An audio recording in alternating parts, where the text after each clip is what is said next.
Spotlight Haryana में आपका स्वागत है। बहुत सारी ग्राउंड रिपोर्ट्स, बहुत सारी रियलिटी चेक्स के बाद एक बार फिर से हम इंटरव्यू के दौर में आ चुके हैं, क्योंकि लोकसभा चुनाव बीतने के बाद बहुत सारे ऐसे सवाल हैं। लोकसभा चुनावों में हरियाणा में जो अप्रत्याशित तरीके से बीजेपी की जीत हुई है, वो एक बहुत बड़ा मुद्दा है। उसके साथ ही इसका कितना असर विधानसभा चुनावों पर पड़ेगा, वो भी एक बहुत बड़ा मुद्दा है। यानी ऐसे तमाम मुद्दे हैं जिस पर भारतीय जनता पार्टी के किसी महत्वपूर्ण प्रतिनिधि से बात करना बहुत जरूरी था।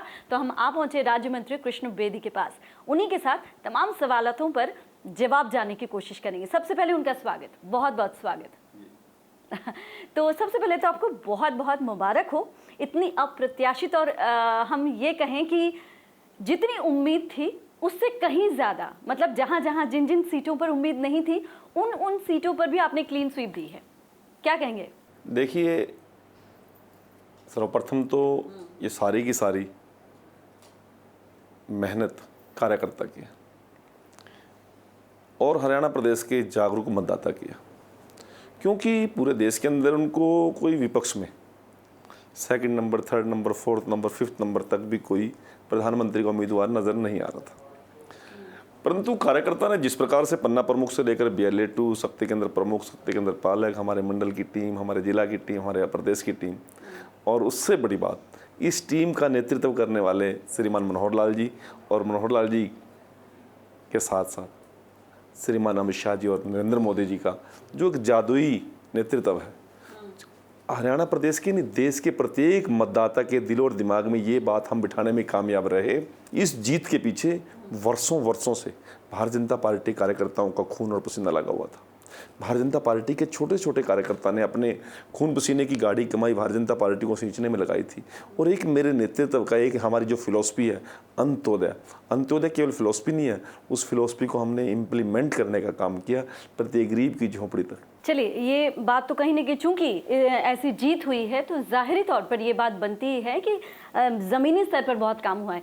लेकिन अगर हम विपक्षी दलों को छोड़ भी देते हैं, जब हमने ग्राउंड रिपोर्ट्स किए थे कृष्ण बेदी जी, तो हम कई जगहों पर गए और आप यकीन नहीं मानेंगे, कई जगहों पर ऐसा था कि जब हमने पूछा कि यहाँ से जो भारतीय जनता पार्टी के प्रत्याशी हैं उनके लिए आपका क्या विचार है, तो कई ऐसे मिले जिनको पता ही नहीं था कि प्रत्याशी कौन है, लेकिन फिर भी उन्होंने उनको मत दिया और वो कई लाख से विजयी हुए हैं।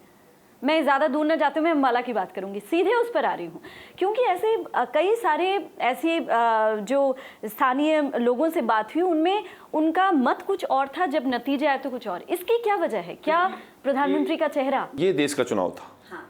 और देश के प्रधानमंत्री का चुनाव था जी। तो मैं इस बात से आपकी 100% सहमत हूँ।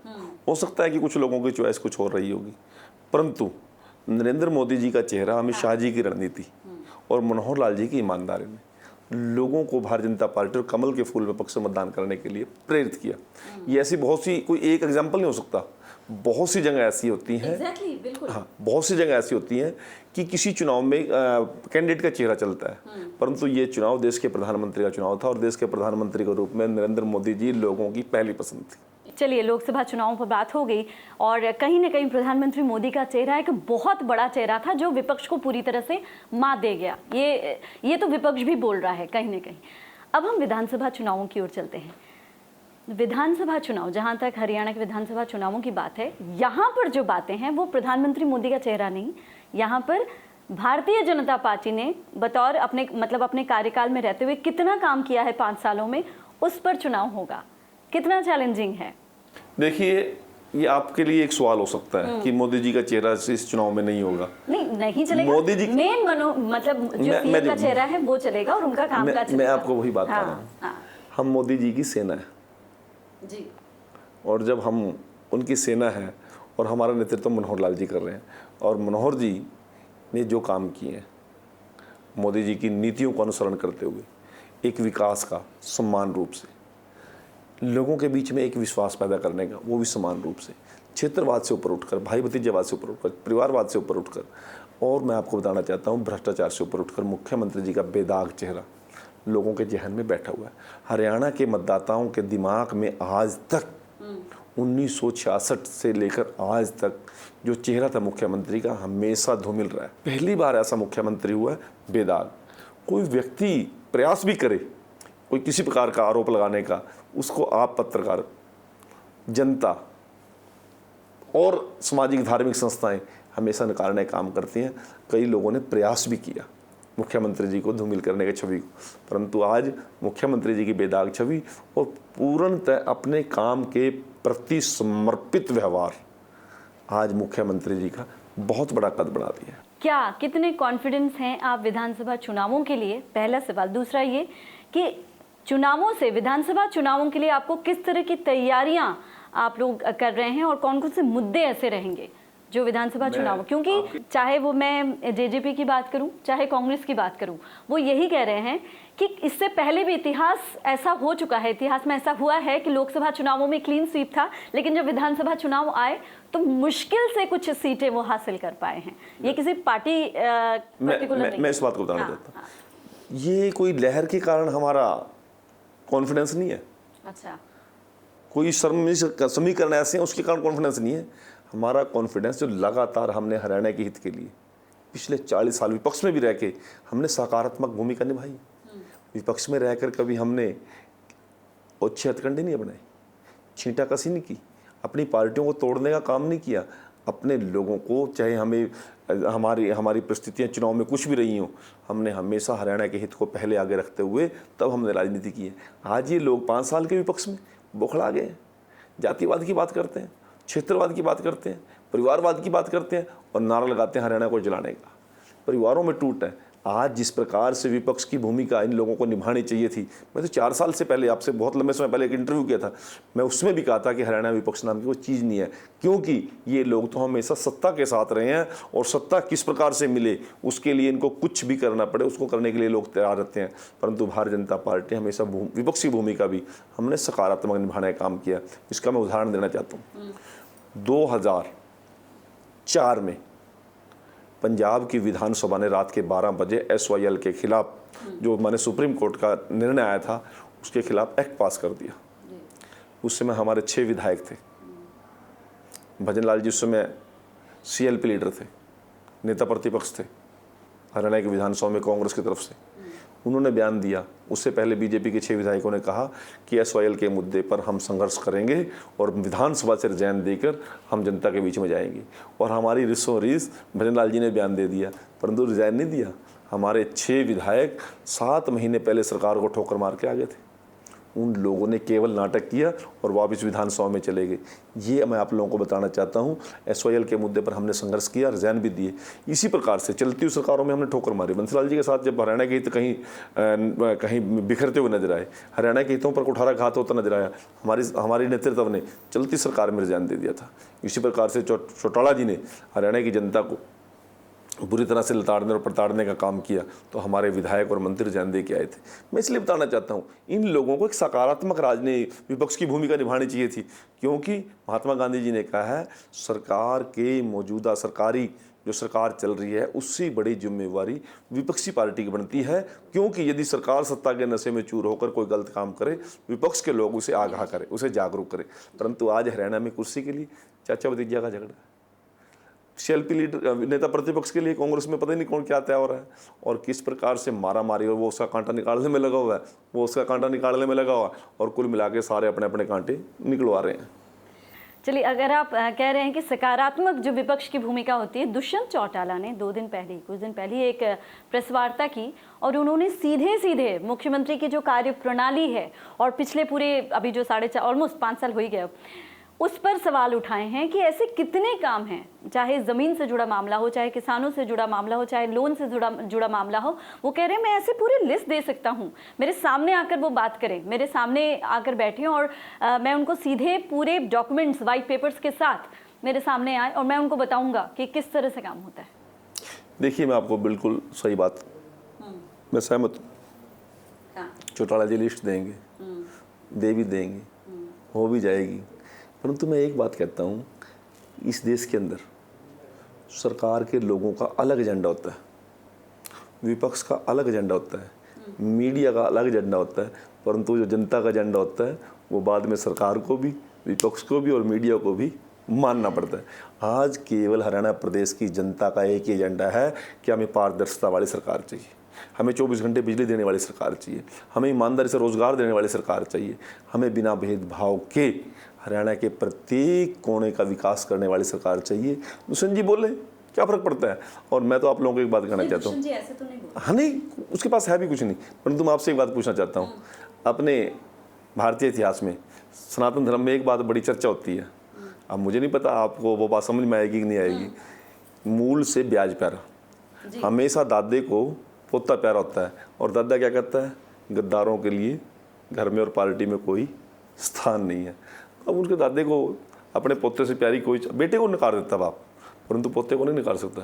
परंतु आज हरियाणा प्रदेश के अंदर जिस प्रकार से श्रीमान ओम प्रकाश चौटाला जी के एक एक बयान पढ़ लीजिए, दुष्यंत चौटाला पहले उनका तो जवाब दे, मुख्यमंत्री जी पर आरोप लगाने की जरूरत नहीं है। रही बात पूरी लिस्ट देने की, बहुत समय पड़ा है, लिस्ट तैयार करके रखे, जिस दिन विधानसभा में आएगा उस दिन लेके आए लिस्ट वो। परंतु मैं आप लोगों को बताना चाहता हूँ कि आज जिस प्रकार से सत्ता लोलुपता के कारण आज दुष्यंत चौटाला का जो असर हुआ है, आने वाले विधानसभा चुनाव के बाद दिग्विजय और उसकी माता भी उसके साथ नहीं होंगी। चलिए एक छोटा सा ब्रेक ले रही हूँ। ये बहुत बड़ी बात आपने कही है, क्योंकि हालांकि दुष्यंत चौटाला के जो दावे हैं कुछ और ही कह रहे हैं। एक छोटे से ब्रेक के लिए रुक रहे हैं। ब्रेक के बाद कृष्ण बेदी जी के साथ बातचीत यूं ही जारी रहेगी।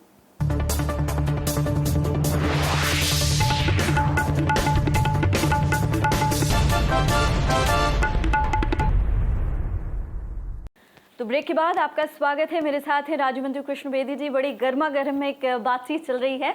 दुष्यंत चौटाला पे बात हो रही थी। उन्होंने जो है कि बहुत एक आरोप लगाया है, संगीन आरोप, कि अवैध खनन जो है वो बीजेपी के राज में बहुत ज़्यादा बढ़ गया। इनफैक्ट उनका ये कहना है कि बीजेपी के राज में ये पनप रहा है। क्या कहेंगे? देखिए, दुष्यंत जी आरोप लगाने के लिए आरोप लगा रहे हैं, परंतु किसी भी आरोप में उनके दम नहीं है।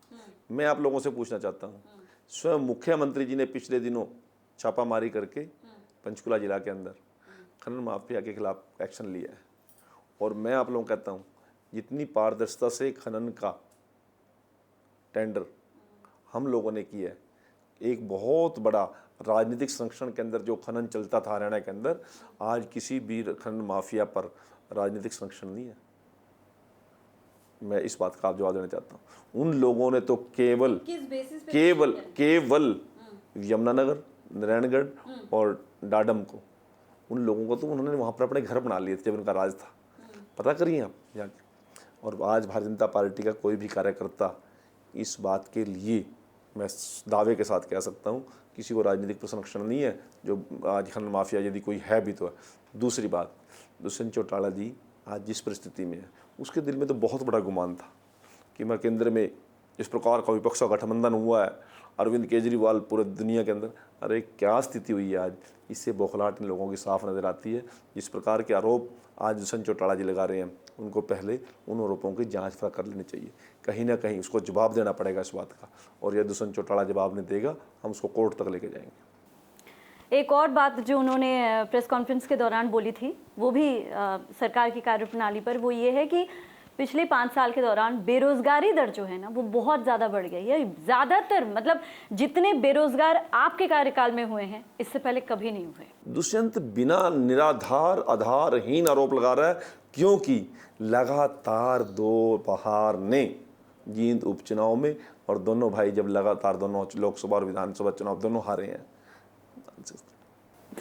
आपने दुष्यंत पर कहीं ना कहीं ये भी बोला था कि अभी देखना, हाँ बताइए, ये स्थिति बनी पड़ी है। दुष्यंत जी केवल अपनी जमानत बचा रहे हैं। कहते थे कि मैंने हिसार का बहुत बड़ा, इन लोगों ने एक अपने आप को एक किलाबंदी कर रखी थी, मैं फलां एरिया का नेता हूँ। कोई कहता था कि मैं हिसार का नेता मैं हूँ, कोई कहता सरसा का नेता हूँ। सरसा में जमानत नहीं बची, हिसार में केवल दूसरे नंबर पे आया, केवल हिसार में, वो भी सिर्फ इसलिए कि वहाँ से मौजूदा सांसद था। और क्या स्थिति हुई है इन लोगों की कुरुक्षेत्र में देखिए। अब चुनाव निशान बदलता, वो खड़ाऊ कहाँ गए, वो खड़ाऊ की जगह चाबी लेके घूम रहा है, अभी ताला भी लेके आएगा। और ये ताला इन्होंने अपने राजनीतिक जो इनका था अस्तित्व उस पर लगाने का, यदि कोई व्यक्ति है तो देवीलाल की नीतियों पर ताला लगाने वाला, श्रीमान ओम प्रकाश चौटाला की नीतियों पर ताला लगाने वाला, तो ये दुष्यंत चौटाला है। और देखना, मैं दूसरा शब्द और बोल रहा हूँ, ये विधानसभा चुनाव के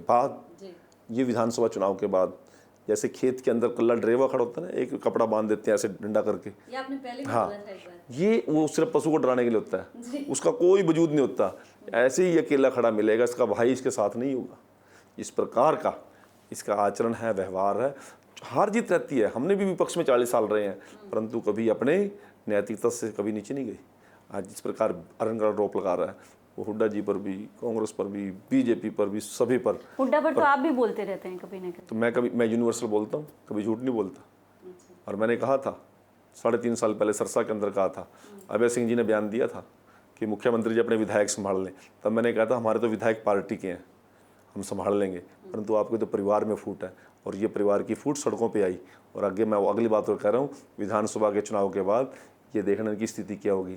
इसी प्रकार से उपेंद्र सिंह हुड्डा जी ने 3.5 साल से जो रट लगाई हुई थी, तंवर को बदलो, तंवर को बदलो, तंवर को बदलो, और बार बार केंद्रीय अपने नेतृत्व को क्या कह रहा था कि यदि तंवर को नहीं बदलेंगे तो मैं पार्टी छोड़ दूंगा। मैं उसी बयान पर कह रहा हूँ, भूपेंद्र सिंह हुड्डा रोहतक का रहने वाला है और रोहतक का आदमी स्वाभिमानी है।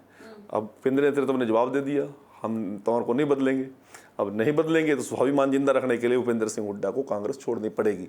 और यदि स्वाभिमान मर गया हो तो फिर कांग्रेस में रहते जहां मर्जी रहे। तो मैं इस आधार पर कह रहा हूं कि 10 दिन के बाद भूपेंद्र सिंह हुड्डा कांग्रेस में नहीं रहेगा, और रहेगा तो अपने स्वाभिमान को मार कर। ये आप ऑन एयर बोल रहे हैं ये बात। 10 दिन।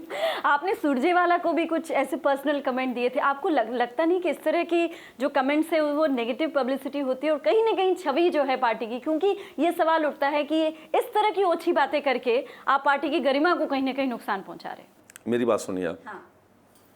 हमने हमेशा पार्टी गरिमा बढ़ाने का काम किया है, परंतु जिन लोगों ने ये कहता था नरवाना से आने के बाद कि मैं कैथल में जीऊंगा और कैथल में मरूंगा, थोड़ा सा हाँ थोड़ा सा मौका मिला, जींद भाग गया। और जींद में जाके कहता है कि मैं अपने घर वापस आ गया। ठीक है ना। अब उन्होंने क्या हालत की, फिर वापस आ कैथल क्या कहता है। गरिमा तो पॉलिटिक्स की इन लोगों ने कम की है। मैं तो दूसरी बात भी कहता हूँ, यदि सुरजेवाला में दम था तो पहले कैथल विधानसभा से रिजाइन देता, तब जाके जींद का बाई इलेक्शन लड़ता। अब दोनों हाथ में लड्डू लेके कोई राजनीति करना चाहे तो उसके ऊपर छींटाकसी क्यों ना करें। और हर जगह नारा लगवाता था वो, भावी सीएम, भावी सीएम, भावी CM, next CM, next CM. अब देखना ना कैथल बचा ले, मैं मान जाऊंगा। चलिए अब हम विधानसभा चुनाव पे आते हैं। कांग्रेस की कैसी स्थिति आप देख रहे हैं यहाँ पर विधानसभा चुनावों के दौरान प्रदेश में? इस दिल के टुकड़े हजार हुए, कोई यहाँ गिरा, कोई वहाँ गिरा, क्या स्थिति है। सबसे देश की सबसे बड़ी पुरानी पार्टी आज सत्ता की लोलुपता के कारण किस प्रकार से उन लोगों के अंदर युतियों में दाल बंट रही है, ये किसी छुपी बात नहीं। और हमेशा कांग्रेस का आचरण ऐसा ही रहा है। यानी आपका कहना ये है कहीं ना कहीं ओवर कॉन्फिडेंस नहीं है, क्योंकि आप कह रहे हैं कांग्रेस भी हमारे सामने नहीं है, हमारे सामने इनेलो भी नहीं है, जेजेपी, मतलब आपके सामने कोई है ही नहीं। हम नहीं कह रहे। ये उनका चरित्र बता रहा है। हमने तो जाकर उनकी आईसी कौन सी कमेटी है कांग्रेस की, मुझे नाम भी नहीं पता, उसमें जाके कोई गाड़ा देने के लिए तंवर को नहीं कहा था कि जाती दैया जी को गाड़ी दीजिए। हमने तो गुलाम नबी जी के आज़ाद के सामने ये कहने के लिए उनको नहीं कहा था कि तंवर रहेगा या हम रहेंगे। ये तो उनके कार्यकलाप बता रहे हैं, मैं थोड़ी कह रहा हूँ। ये तो आप ही लोग मीडिया से हमें बाहर लागत दे रहे हैं। मेरी तो कोई रिश्तेदारी नहीं कांग्रेसियों के साथ। ये उनके आचरण बता रहा है कि वो लोग सीरियस नहीं है। स्वयं कहते हैं कि संगठन नाम की वो हरियाणा में चीज, इसलिए हम चुनाव हार गए। सारे चेहरे उन्होंने दांव पे लगा दिए। केवल हुड्डा जी कहते थे दिल्ली का रास्ता, चंडीगढ़ का रास्ता दिल्ली से आता है, तो जाओ ना दिल्ली। अब रही बात जेजेपी की, रही बात इंडियन नेशनल दल की, तो स्थिति देखिए ना किस प्रकार से लाइन लगी हुई है आज। यानी आपका घुमा फिरा के आप ये कह रहे हैं विधानसभा चुनावों में बिना तथ्य के आधार पर नहीं कह रहा मैं वैशाली जी, मैं आपको दोबारा कह रहा हूं, मैं तथ्य के आधार पर कह रहा हूं और तथ्य के आधार से आप भी वाकिफ हो तथ्यों से। ये मैं कोई अपनी तरफ से नहीं कह रहा हूं। यदि मेरी एक बात झूठी हो तो मैं आपका चोर हूं। दूसरी बात, रही बात जजपा की, अब वो दोनों बाप बेटा लड़ रहे, ये दोनों भाई लड़ रहे। उसको उम्मीदवार नहीं मिला कुरुक्षेत्र में, उसने अपना बेटा ला दिया। अब स्थिति क्या है, घर से बाहर तो निकल नहीं सकते लोग ना। स्थिति क्या, कार्यकर्ता का कहाँ सम्मान है, कहाँ सम्मान है कार्यकर्ताओं का। इसी परिवारवाद पर मनोहर जी ने चोट की है, इसी भाई भतीजावाद पर हमने चोट की है, इसी भ्रष्टाचार पर हमने चोट की है, इसी क्षेत्रवाद पर हमने चोट की है, और वो चोट ये लोग बर्दाश्त नहीं कर रहे, तिल मिला रहे हैं। चलिए मेरा आखिरी सवाल, विधानसभा चुनावों को लेकर आप क्या दावा कर रहे हैं, और जनता तक अगर आप कुछ कहना चाहते हैं कि ये मुद्दे हैं और इन मुद्दों पर हम आएंगे और आपकी जो शिकायतें हैं वो दूर होंगी, क्या होंगे? देखिए, मैं पिछले चुनाव में बात करता हूँ। लोग कहा करते थे कि मोदी जी की लहर में हरियाणा में सरकार बनेगी, ये वो 4 पॉइंट गिनाते थे। हमारी वर्किंग किसी ने नहीं देखी थी। इस बार मोदी जी के चेहरे के साथ साथ मनोहर जी की वर्किंग भी है, बेदाग चेहरा हमारे पास। और जिस विश्वास के साथ विपक्षी क्षेत्रों के अंदर भी माननीय मुख्यमंत्री जी ने हर एक योजना का इम्प्लीमेंटेशन किया है और टेल तक हर चीज़ पहुंचाने का काम किया। अंत्योदय आखिरी टेल तक हमने पीने का पानी पहुंचाने वाली सरकार। 24 घंटे बिजली का वादा सुन सुन के हम पक गए थे, परंतु हुई नहीं थी। 24 घंटे 7 जिलों के अंदर बिजली देने वाली हमारी सरकार। युवाओं को ईमानदारी से पारदर्शिता के साथ रोजगार देने वाली हमारी सरकार। भाई भतीजावाद से ऊपर उठकर काम करने वाली हमारी सरकार। क्षेत्रवाद से ऊपर उठकर काम करने वाली हमारी सरकार। और हरियाणा प्रदेश की जनता की आज ये पहली पसंद बन चुकी है। मैं आपके माध्यम से एक बात कहना चाहता हूँ, हमने 4 साल में 4.5 साल में प्रयास किया है बहुत सी चीज़ों को आगे ले जाने का। मैं जनता जनार्दन से निवेदन करता हूँ, हरियाणा प्रदेश के जागरूक मतदाता से निवेदन करता हूँ कि मनोहर लाल जी के नेतृत्व में जो बकाया काम रह गए हैं, जिन काम को अभी पाइपलाइन में हैं, उनको स्पीड अप करने के लिए, उनको पुशअप करने के लिए और एक हरियाणा की तस्वीर ऐसी हो कि लोग चर्चा करें हरियाणा भी आगे बढ़ रहा है, तो वो तस्वीर हम बनाना चाहते हैं। और वो तस्वीर बनाने के लिए हरियाणा के जागरूक मतदाताओं के आशीर्वाद की जरूरत है, हरियाणा के किसान के आशीर्वाद की जरूरत है, हरियाणा के अनुसूचित वर्ग के लोगों के आशीर्वाद की जरूरत है, महिलाओं के आशीर्वाद की जरूरत है, युवाओं के आशीर्वाद की जरूरत है। और जब सभी लोग मिलजुल कर व्यापारी कर्मचारी मनोहर जी को और मोदी जी की बात के ऊपर विश्वास करेंगे तो हम अवश्य ही, मैं घमंड की बात नहीं कर रहा, परंतु एक बात जरूर कहता हूँ कि हमने वाकई ही 4.5 साल के अंदर हरियाणा की समस्याओं को कम करने का काम किया है। और उन समस्याओं से कम करने से आज जनता को राहत मिली है। ये समस्याएं इसी प्रकार से हम कम करते रहें और लोगों को ज़्यादा ज़्यादा राहत देते रहें, ऐसा हम प्रयास कर रहे हैं। इस प्रयास के लिए जनता का आशीर्वाद और सहयोग होना बड़ा जरूरी है। बहुत बहुत शुक्रिया कृष्ण बेदी जी हमारे साथ जुड़ने के लिए। तो कहीं ना कहीं साफ तौर पर कृष्ण बेदी जी का दावा है कि विधान जैसे नतीजे लोकसभा चुनाव में बीजेपी ने दिखाए हैं, वैसा ही विधानसभा चुनावों में भी देखने को मिलेगा। और इस बार जो चेहरा है वो प्रधानमंत्री मोदी के ऊपर नहीं, बल्कि उनके साथ मनोहर लाल यानी मुख्यमंत्री मनोहर लाल के कार्यप्रणाली के ऊपर जनता उन्हें आशीर्वाद देगी और जिताएगी। ग्राउंड रियलिटी क्या होगी ये तो जब रिजल्ट्स आएंगे, जब चुनाव होंगे, उस पर ही पता चलेगा। बहरहाल बहुत बहुत शुक्रिया कृष्ण बेदी जी का हमारे साथ जुड़ने के लिए। अगले हफ्ते एक और मुद्दे या फिर एक और शख्सियत के साथ आपके सामने हाजिर होंगे। इजाजत दीजिए, नमस्कार।